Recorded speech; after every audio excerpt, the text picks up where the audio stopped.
morning, everybody. This is Fred Meissner with the weekly Fred Report conference call for February 24th, 2011. Unbelievable that it is almost March. As they say, time is marching on. With that relatively bad joke, we'll start the call here.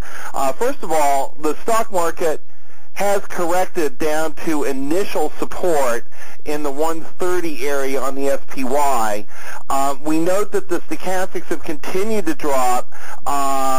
We want to see that below 20 and above 20 to give a buy signal. That can happen a couple of different ways, either through consolidation or through lower prices. Either way, we'll move into the buy area, and a buy, of course, is defined as going below and above 20. We do note that the moving averages on the daily are still up in spite of recent weakness, which implies that the trend is still up.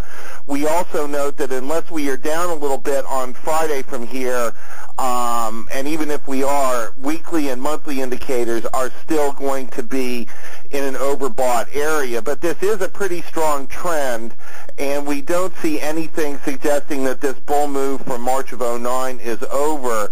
So traders should be looking at stuff and just obeying your stop losses. Nibble away. Investors, obviously the same thing, nibble away.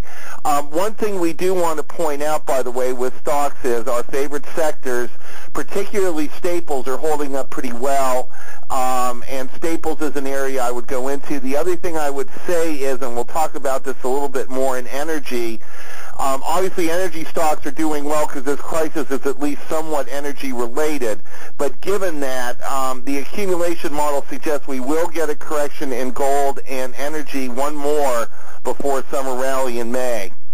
One other thing we do want to point out, someone on the call last week asked about the transportations, and we mentioned that their accumulation model was the weakest and that they were probably going to go and take out the recent lows. Oftentimes that accumulation model is right, but for reasons that you do not know. They did do that, and I think the key here is, when you guys are reading my stuff, if I do mention that the accumulation models in an area are particularly good, that's an area to focus on simply, and sometimes I don't even know why it's going to happen either. So, you just have to see. But looking at the transports here, they did take out the recent lows. They're trying to come back now. That accumulation model still doesn't look so good. I would frankly probably avoid the transports here at this time. We've been asked a little bit about the bond market since we are seeing some of the rally that we've been looking for in bonds. The accumulation models there continue to suggest that bonds are fine, that we're going to see higher prices in the TLT. Our favorite area of bonds is the LQD. We note that we wrote about that, and also the BWX, which has held the 57 area. So I'd be looking for yield rather than U.S. Treasuries and corporates and some of the international bonds, that sort of thing.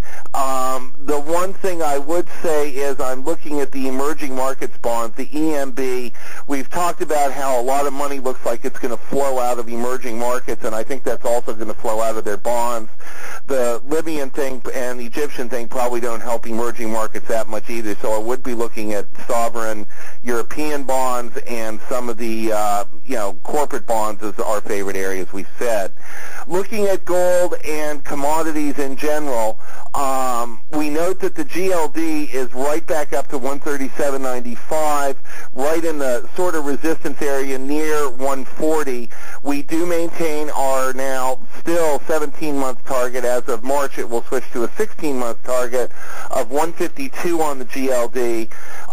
Both GLD and USO are suggesting that they will get some pullback after some of this Libyan business is resolved. The accumulation models are not leading this, and they are overbought.